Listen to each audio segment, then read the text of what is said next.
ANM ನ್ಯೂಸ್ಗೆ ಸ್ವಾಗತ. ಜಮೀನು ಮಂಜೂರಾತಿಗೆ ಆಗ್ರಹಿಸಿ ತಹಶೀಲ್ದಾರ್ ಕಚೇರಿ ಮುಂದೆ ನಿವೃತ್ತ ಸೈನಿಕನಿಂದ ಅನಿರ್ದಿಷ್ಟಾವಧಿ ಉಪವಾಸ ಸತ್ಯಾಗ್ರಹ.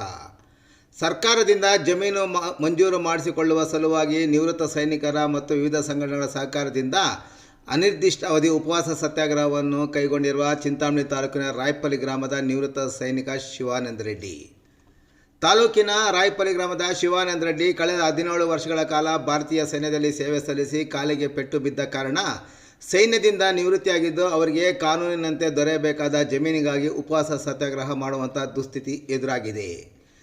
ಸೈನ್ಯದಿಂದ ನಿವೃತ್ತಿಯಾದ ನಂತರ 2000ನೇ ಇಸ್ವಿಯಿಂದ ಇದುವರೆಗೂ ಸರ್ಕಾರದ ಆದೇಶದಂತೆ ಜಮೀನಿಗಾಗಿ ಕಂದಾಯ ಇಲಾಖೆಗೆ ಅರ್ಜಿ ಸಲ್ಲಿಸಿ ಕಳೆದ 22 ವರ್ಷಗಳಿಂದ ಇಲಾಖೆಗೆ ಸುತ್ತಾಡುತ್ತಿದ್ದರೂ ವಿಧಾನಸೌಧಕ್ಕೆ ಪಾದಯಾತ್ರೆ ನಡೆಸಿದರೂ ಜಮೀನು ಮಂಜೂರಾಗದ ಕಾರಣ ಸೋಮವಾರ ನಗರದ ತಾಲೂಕು ಕಚೇರಿ ಬಳಿ ಅನಿರ್ದಿಷ್ಟಾವಧಿ ಉಪವಾಸ ಸತ್ಯಾಗ್ರಹವನ್ನು ಅವರು ಪ್ರಾರಂಭಿಸಿದ್ದಾರೆ. ಈ ವೇಳೆ ಮಾತನಾಡಿದ ನಿವೃತ್ತ ಸೈನಿಕ ಶಿವಾನಂದ ರೆಡ್ಡಿರವರು ಕಳೆದ 17 ವರ್ಷ ಸೇವೆಯಲ್ಲಿ ಸೇವೆ ಸಲ್ಲಿಸಿ 22 ವರ್ಷಗಳಿಂದ ಜಮೀನು ಮಂಜೂರಾತಿಗಾಗಿ ತಾಲೂಕು, ಜಿಲ್ಲಾ ಕಚೇರಿ ಮತ್ತು ವಿಧಾನಸೌಧ ಸುತ್ತಾಡುತ್ತಿದ್ದರೂ ಇದುವರೆಗೂ ಮಂಜೂರು ಮಾಡಿಲ್ಲ. ತಹಶೀಲ್ದಾರ್ಗಳು ಬದಲಾದರೂ ನಮಗೆ ಮಾತ್ರ ಜಮೀನು ಮಂಜೂರು ಆಗಿಲ್ಲ ಎಂದು ಆಕ್ರೋಶ ವ್ಯಕ್ತಪಡಿಸಿದ ಅವರು 20 ವರ್ಷಗಳಿಂದ 10ಕ್ಕೂ ಹೆಚ್ಚು ಸಲ ಅರ್ಜಿ ಸಲ್ಲಿಸಿದ್ದೇನೆ, ಕಡತಗಳು ಆಗಾಗ್ಗೆ ಕಳೆದು ಹೋಗುತ್ತವೆ ಈ ಇಲಾಖೆಯಲ್ಲಿ ಎಂದು ಅಸಮಾಧಾನ ವ್ಯಕ್ತಪಡಿಸಿದರು. ಬೆಂಗಳೂರಿನವರಿಗೆ ಚಿಂತಾಮಣಿ ತಾಲೂಕಿನಲ್ಲಿ ಜಮೀನು ಮಂಜೂರು ಮಾಡಿದ್ದಾರೆ, ಇದೇ ತಾಲೂಕಿನವರ ನನಗೆ ಜಮೀನು ಮಂಜೂರು ಮಾಡಿಲ್ಲ, ಈ ಇಲಾಖೆಯಲ್ಲಿ ಲಂಚ ಕೊಟ್ಟರೆ ಮಾತ್ರ ಕೆಲಸ ಆಗುತ್ತೆ, ಇಲ್ಲ ಅಂದರೆ ಇಲ್ಲ ಎಂದು ಆಕ್ರೋಶಗೊಂಡ ಅವರು ಜಮೀನು ಮಂಜೂರು ಮಾಡುವವರೆಗೂ ಅನಿರ್ದಿಷ್ಟಾವಧಿ ಉಪವಾಸ ಸತ್ಯಾಗ್ರಹ ಮುಂದುವರಿಸುವುದಾಗಿ ಹೇಳಿದರು. ಇನ್ನು ಅನಿರ್ದಿಷ್ಟ ಉಪವಾಸ ಸತ್ಯಾಗ್ರಹಕ್ಕೆ ಚಿಂತಾಮಣಿಯ ರೈತ ಸಂಘ, ಜೈ ಕರ್ನಾಟಕ ಸಂಘಟನೆ, ನಿವೃತ್ತ ಸೈನಿಕರ ಸಂಘ ಸೇರಿದಂತೆ ಇತರ ಸಂಘಟನೆಗಳು ಬೆಂಬಲಿಸಿ ಸತ್ಯಾಗ್ರಹದಲ್ಲಿ ಭಾಗವಹಿಸಿದ್ದರು. ಎಲ್ಲರಿಗೂ ಅಕ್ರಮ ಸಕ್ರಮ ಸಮಿತಿಗಳು ಮಾಡ್ತೀರಿ, ಆದ್ರೆ ನಮ್ಮ ಮಾಜಿ ಸೈನಿಕ ಏನ್ ಅನ್ಯಾಯ ಮಾಡಿದಾನೆ, ಅದು ಎಸ್ಪೆಷಲಿ ಕಾರ್ಗಿಲ್ ಯುದ್ಧದಲ್ಲಿ ವುಂಡೆಡ್ ಆಗಿರೋಂಥ ವ್ಯಕ್ತಿ, ಅಂತ ವ್ಯಕ್ತಿಗೆ ನೀವು ಯಾಕೆ ಕೊಡಕ್ಕೆ ಸಮಸ್ಯೆ ಏನಂತ ನನಗೆ ಗೊತ್ತಿಲ್ಲ. ಆದ್ರೆ ನೀವು ನೇರ ನಿಮ್ಮ ಮಾಧ್ಯಮದ ಮುಖಾಂತರ ಕೊಡಿ. ಮುಂದಿನ ದಿನಗಳು ನಾವು ಆಲ್ರೆಡಿ ಫ್ರೀಡಂ ಪಾರ್ಕ್ ಅಲ್ಲಿ ಜಮೀನು ವಿಚಾರಕ್ಕೆ ಮಾಡಿದೀವಿ. ಮುಂದಿನ ಏನು ಸ್ಟೆಪ್ ಹೋಗ್ತಿದೆಯಲ್ಲ ಅದು ಸತ್ಯವಾಗ್ಲೂ ಹೇಳ್ತೀನಿ, ನಾವು ಅಧಿಕಾರಿಗಳಿಗೆ ವಿರುದ್ಧ, ಜನಪ್ರತಿನಿಧಿಗಳ ವಿರುದ್ಧ ನಾವು ಹೋದ್ರು ಬೀದಿಗಿಳಿಯೋ ಪರಿಸ್ಥಿತಿ ನೀವೇ ತಂದುಡ್ತೀರಿ. ನಾವು ಹೋಗಲ್ಲ, ನಾವು ಶಿಸ್ತುಬದ್ಧ ಸೈನಿಕರು. ಆದ್ರೆ ನಮ್ಮನ್ನ ಬೀದಿಗೆ ತಂದು ನಿಲ್ಲಿಸುವಂತರು ನಿಮ್ಮ ಒಂದೇ ಒಂದು ನಿರ್ಣಯ, ಒಂದೇ ಒಂದು ಸಹಿಯಲ್ಲಿರುತ್ತೆ.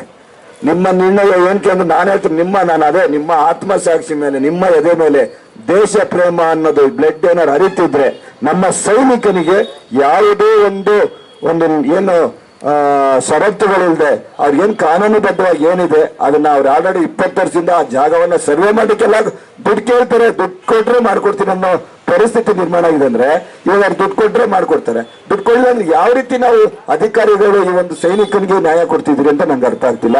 ಆದ್ರೆ ನಾನೇ ಒಂದು ಚಿತ್ರಣವನ್ನ ನಾನು ಶ್ರೀನಿವಾಸಪುರದಲ್ಲಿ ಇರೋದು, 4 ದಿನ ಸಮಯ ತಗೊಂಡಂತ ತಹಸೀಲ್ದಾರರು 2 ವರ್ಷ ಆದ್ರೂ ಅಲ್ಲಿ ಚೇಂಜಸ್ ಆಗ್ತಾ ಇರ್ತಾರೆ. ಅದಾದ್ಮೇಲೆ ಇವ್ರು ಪಾದಯಾತ್ರೆ ಹೊಡಿರ್ತಾರೆ. ಅವ್ರ್ಯಾರು ಹನುಮಂತಪ್ಪನ ಹನುಮಂತರಾಯಪ್ಪರು ಬಂದು ನಿಲ್ಲಿಸ್ತಾರೆ. ಆ ಸಮಯದಲ್ಲಿ ನಾನು ಕರೆದ್ರು, ನಾನು ಬರ್ಲಿಲ್ಲ. ಆ ಸಮಯದಲ್ಲಿ ನಂದೇ ಬೇರೆ ಕಾರ್ಯಕ್ರಮ ಇತ್ತು. ಆದ್ರೆ ಅವತ್ತೂ ಸಹ ಇವ್ರಿಗೆ ಕೊಡ್ತೀನಿ ಅಂತ ಆಶ್ವಾಸನೆ ಕೊಡ್ತಾರೆ. ಆಶ್ವಾಸನೆ ಎಷ್ಟು ವರ್ಷ ಕೊಡ್ತಾ ಹೋಗ್ತೀರಿ? ಅವ್ನು ಸತ್ ಮೇಲೆ ಕೊಡ್ತೀರಾ? ನನಗೆ ಗೊತ್ತಾಗ್ತಿಲ್ಲ. ಯಾಕೆಂದ್ರೆ ಎಷ್ಟೋ ಜನ ಸತ್ತೋಗ್ಬಿಟ್ಟಿದ್ದಾರೆ. ನಾನು ಎಷ್ಟೋ ಹೋರಾಟಗಳು ಹೋಗ್ತೀನಿ, ಪಾಪ ಇನ್ನೂ ಒಬ್ರು ಇದ್ದಾರೆ, ಯಾರೋ ಅವ್ರ ಮಗ. ಅಂದ್ರೆ ಅವ್ರ ಸತ್ ಮೇಲೆ ಏನಕ್ಕೆ ಬೇಕು ಜಾಮೀನು? ನಾನೇ ಸತ್ ಮೇಲೆ ಜಮೀನು ಏನಕ್ಕೆ ಬೇಕು? ಒಬ್ಬ ಸೈನಿಕ ಸತ್ ಮೇಲೆ ಅಷ್ಟೊಂದು ಕೀಳಾಗಿ ಯಾಕೆ ಸರ್ಕಾರದವರು ಅಥವಾ ಕಂದಾಯ ಸಚಿವರು ಅವತ್ತು ಫ್ರೀಡಂ ಪಾರ್ಕ್ ನಲ್ಲಿ ಬಂದು ನಾವು ಎಲ್ಲರೂ ಚರ್ಚೆ ಮಾಡಿ, ಮುಖ್ಯಮಂತ್ರಿಯವರು ಕೂಡ ಟಿವಿನಲ್ಲಿ ಹೇಳಿದ್ದಾರೆ.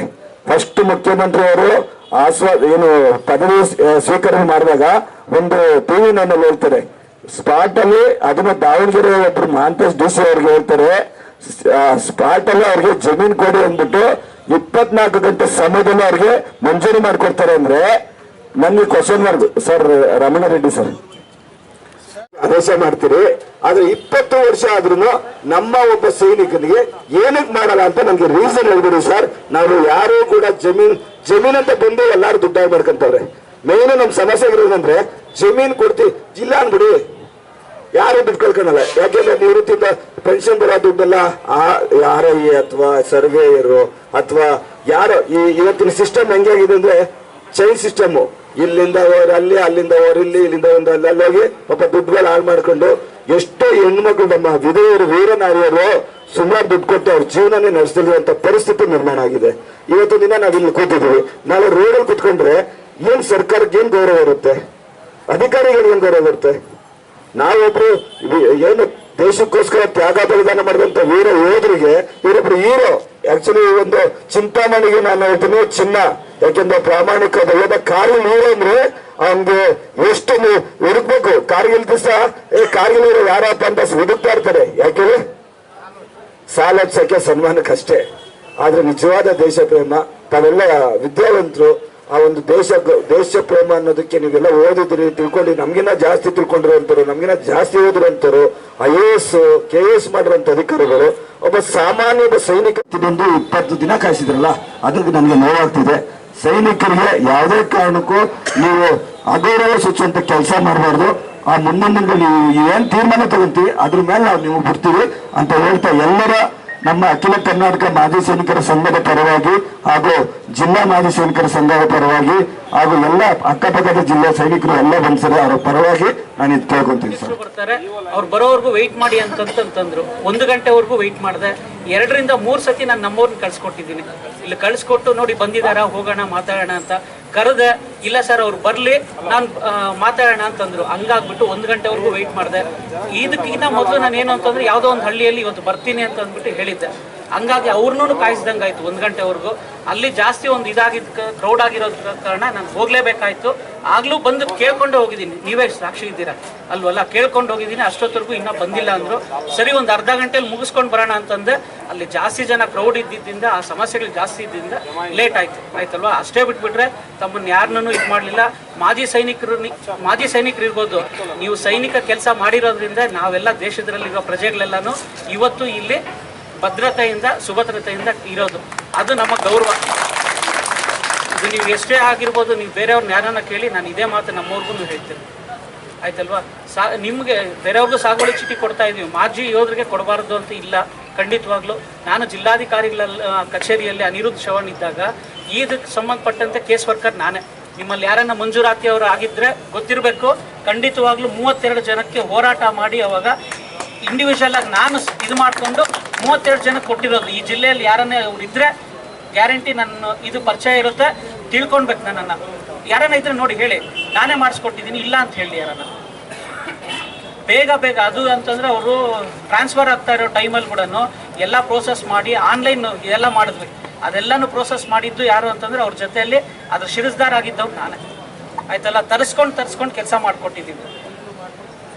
ಕೇಳ್ರಿ, ಬೇಕಾದ್ರೆ ಕೇಳ್ರಿ. ಶಿವಾನಂದ ವಿಚಾರ ಬರ್ತೀನಿ ಆಯ್ತಲ್ಲ. ಹಾಕೊಂಡಿದ್ರು, ಹಂಗಾಗಿ ಅವ್ರದ್ದು ಮುಳುಬಾಗಿಲಿಗೆ ಹೋಗಿತ್ತು ಅರ್ಜಿ.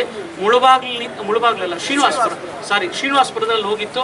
ಅಲ್ಲಿ ಅವತ್ತಿಂದನೂ ಕಡತ ವಿಲೇವಾರಿ ನಡೀತಾ ಇದೆ. ಈಗಲೂ ಮೊನ್ನೆ ಕೂಡ ನನ್ಗೆ ಯಾವಾಗ ಇವ್ರು ಅಪ್ರೋಚ್ ಆದ್ರು ಅವಾಗ ಕೂಡ ನಾನು ಶ್ರೀನಿವಾಸಪುರ ತಹಸೀಲ್ದಾರ್ನು ಮಾತಾಡಿಸಿದೆ. ಅವರು ಉಪವಿಭಾಗಾಧಿಕಾರಿಗಳಿಗೆ ಮರು ಪ್ರಸ್ತಾವನೆ ಸಲ್ಲಿಸಿದ್ದಾರೆ. ಅದು ನನ್ನ ಹತ್ರ ಇದೆ ಆಯ್ತಲ್ವ, ಸಲ್ಲಿಸಿದ್ದಾರೆ. ನಾನು ಅವರು ತಹಶೀಲ್ದಾರ್ ಹತ್ರನೂ ಮಾತಾಡಿದೆ. ಅದಾದ ನಂತರ ಶಿವಾನಂದ ಅವರು ACB ಅವ್ರ ಮುಖಾಂತರ ವಿಚಾರ ಬಂತು. ನಾನು ACB ಕಚೇರಿಗೆ ಹೋದೆ. ನಮ್ಮಲ್ಲಿ ಏನು ಅಂತಂದರೆ, ಈಗ ಏನು ಹಿಂದೆ ಇಲ್ಲಿ ತಹಶೀಲ್ದಾರ್ ತಾವು ಏನು ಪ್ರಸ್ತಾಪ ಮಾಡಿದ್ರೆ, ಆ ಪ್ರಸ್ತಾಪ ಮಾಡಿದ ಜಮೀನು ಬಂದುಬಿಟ್ಟು ಅರಣ್ಯ ಪ್ರದೇಶದ್ದಾಗಿತ್ತು. ಅರಣ್ಯ ಪ್ರದೇಶದವರು ಅದು ನಮಗೆ ಬರುತ್ತೆ ಅಂತಂದ ಕಾರಣ ಅರಣ್ಯ ಪ್ರದೇಶದಲ್ಲಿ ಕೊಡೋಕ್ಕೆ ಪ್ರಾವಿಷನ್ಸ್ ಇಲ್ಲ. ಒಂದೋದು. ಎರಡನೇದು ಏನಾಗಿದೆ ಅಂದರೆ, ನಮ್ಮ ಚಿಂತಾಮಣಿ ಇದರಲ್ಲಿ ಎಸ್ಪೆಷಲಿ ಗೋಮಾಳದಲ್ಲಿರ್ತಕ್ಕಂಥ ಜಮೀನು ಈಗಾಗಲೇ ಎಲ್ಲರಿಗೂ ಗೊತ್ತು. 7ನೇ ತಿಂಗಳು ನಾವು ಏನು ಪ್ರಚುರಪಡಿಸೋದ್ರಲ್ಲಿ ಹೆಚ್ಚುವರಿ ಗೋಮಾಳ ನಮ್ಮಲ್ಲಿ ಇಲ್ಲ. ಚಿಂತಾಮಣಿಯಲ್ಲಿ ಹೆಚ್ಚುವರಿ ಗೋಮಾಳ ಇಲ್ಲ. ಹಂಗಾಗಿ ನಾನು ಅವತ್ತು ಹೇಳಿದ್ರು, ಯಾವುದೋ ಒಂದು ಸರ್ವೆ ನಂಬರ್ ಇದೆ ಸರ್, ನಾನು ಹೇಳ್ತೀನಿ ಅಂತಂದ್ರು. ನಾನು ಅವತ್ತು ಹೇಳಿದೆ ಅವ್ರಿಗೆ, ಕೊಡಿ ನೀವು ಯಾವ ಸರ್ವೆ ನಂಬರ್ ಅಂತ ಡೀಟೇಲ್ಸ್ ಕೊಡಿ, ಅದ್ರ ಬಗ್ಗೆ ನಾನು ನೋಡಿ ನಾನು ರೆಡಿ ಮಾಡ್ತೀನಿ ಅಂತ 7 ದಿನಗಳ ಹಿಂದೆನೇ ಅವ್ರಿಗೆ ಹೇಳಿದ್ದೀನಿ. ಖಂಡಿತವಾಗ್ಲೂ ಇಲ್ಲ ಅಂತ ಹೇಳಿಲ್ಲ. ಗೋಮಾಳದ್ರಲ್ಲಿ ಆಗೋದಿಲ್ಲ, ಖರಾಬಲ್ಲಿ ಕೊಡ್ಬೋದಲ್ವಾ ಅಲ್ವಾ. ಅದಕ್ಕೋಸ್ಕರ ಯಾವುದೋ ಒಂದು ಇದೆ ಅಂತಂದ್ರು. ಈಗ ಒಂದ್ ನಿಮಿಷ ಹೇಳ್ತೀನಿ, ನಮಗೆ ಗೊತ್ತಾಗ್ಬೇಕು. ಈಗ ನಾನು ತೋರಿಸ್ತೀನಿ ಅಂತಂದಾಗ, ನಾನು ತೋರಿಸ್ತೀನಿ ಸರ್ ಇದೆ ಸರ್ ಅಂತಂದಾಗ ನಾನು ತೋರಿಸ್ತೀನಿ ಅನ್ನೋದು ಎಲ್ಲಿ ಪ್ರಶ್ನೆ. ಈಗ ನಿಮ್ಗೆ ಯಾವ್ದು ಇಷ್ಟ ಆಗಿತ್ತು ಅದು ಫಸ್ಟ್ ನಾನು ನೋಡಬೇಕು ಅಲ್ವಾ. ಅದಾದ ನಂತರ ಬೇರೆದು ನೋಡಬೇಕು. ಈಗ ನಾನೇ ಬಾಯ್ ಬಿಟ್ಟು ಸರ್ ಇಂಥ ಹತ್ರ ಇದೆ ಮಾಡಿಕೊಡಿ ಅಂತ ಕೇಳಿದಾಗ, ಸರಿ ಅದ್ರ ಡೀಟೇಲ್ಸ್ ಕೊಡಿ ಅನ್ನೋದು ತಪ್ಪ. ಅಲ್ವಾ? ಹಂಗಾಗಿ ನಾನು ಹೇಳಿದೆ. ಅದಾದ ನಂತರ ಅವ್ರ ಹತ್ರ ಅವರು ನನ್ನ ಹತ್ರ ಯಾವುದೇ ರೀತಿ ಅಪ್ರೋಚ್ ಆಗಿಲ್ಲ. ಅವತ್ತು ನಾನು ACP ಅವರು SP ಅವ್ರ ಮುಂದ್ರೇ ಈ ಮಾತನಾಡಿದಿರೋದು. ಕೇಳಿಬೇಕಾದ್ರೆ ಲೋಕಾಯುಕ್ತ ಅರಣ್ಯ ಇಲಾಖೆಯವರು ನಮ್ಮ ವಿರುದ್ಧ ಅದಿಲ್ಲ, ಕೊಟ್ಟಿದ್ದಾರೆ. ಕೊಟ್ಟಿದ್ದಾರೆ.